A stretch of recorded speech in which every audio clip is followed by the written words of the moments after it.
Sağ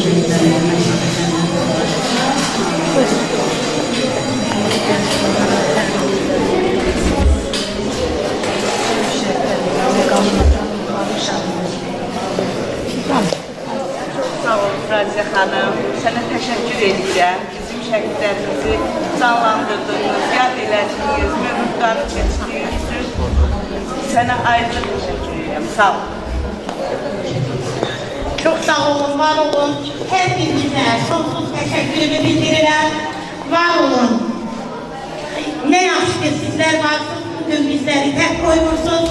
Var olsun şanlı müzəffər Azərbaycan ordusu. Var olsun devletiniz, devletçiliğiniz. Yaşasın Azerbaycan, eşk olsun zafer şehitlerine. Senelerimizde yaşanan iyi doğumlarımıza eşk olsun. Bu arada biz şehit kardeşlere İstanbul bilmeli, seni bilmeli. Demokrasiye kurtula gel zahmet olmasa. Şeyhul sizi davet edirəm. 92. şehidimiz Murad'ın kardeşidir, tedbirimizde iştirak edir. Ben ona da teşekkür edirəm ki, kardeşimin adını her zaman uca tutur. Var olun, sağ olun, minnettarım her birine.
Müzik